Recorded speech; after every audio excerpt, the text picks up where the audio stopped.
Je vais vous montrer comment j'ai fait ces, ces vêtements, donc ce pull, ce pantalon. Voilà, c'est assez simple.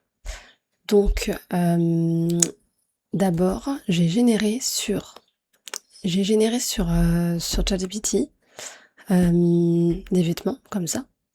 Donc un pull et un jean. Et après, j'ai importé ces images sur, sur Tripo. Donc c'est un site qui permet de générer des objets en 3D. Donc là, ça m'a généré le pull, voilà. Et après, je l'ai exporté dans Blender.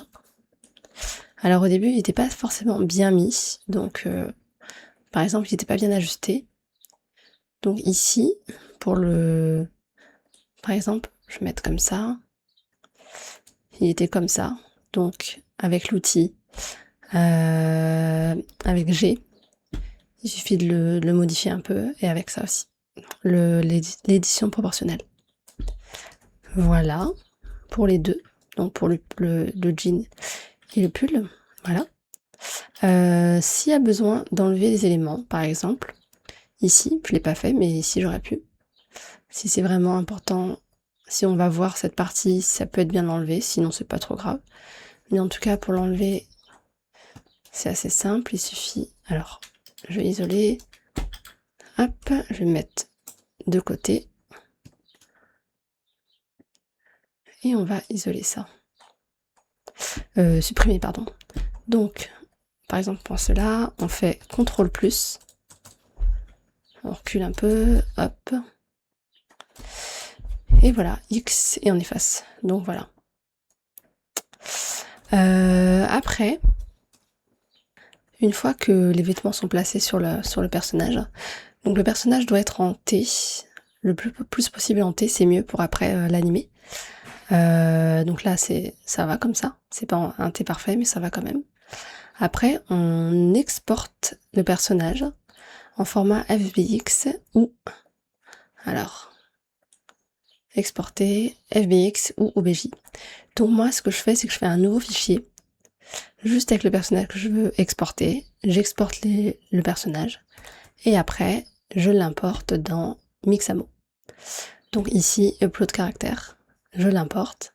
Et après, je peux choisir différentes animations, par exemple la marche. Voilà. Et après, je fais download et je le ramène dans Blender. Il faut remettre les textures. Et c'est terminé. Et notre personnage est animé avec les textures. Donc ce qui est bien, ouais, c'est que les vêtements, c'est rapide à faire avec l'IA. Et la topologie est pas trop mal. Donc par exemple, si vous avez à travailler sur des projets où il faut être rapide, ou des jeux vidéo, ça peut être quand même bien d'utiliser l'IA dans ces cas-là. Faire les vêtements vraiment à la main, c'est encore mieux évidemment, mais ça prend quand même beaucoup plus de temps. Donc voilà, faut savoir à quel moment utiliser l'IA et à quel moment ne pas l'utiliser. Par exemple, pour le jean, c'est plus complexe de le faire à la main quand même, sauf si on met une image de jean, mais voilà, avec l'IA c'est quand même efficace et rapide. Donc voilà. Et c'est toujours bien de savoir quand même utiliser, faire les choses avant, de la manière traditionnelle, avant d'utiliser l'IA quand même, pour être sûr de pouvoir gérer les soucis s'il y en a. Et voilà.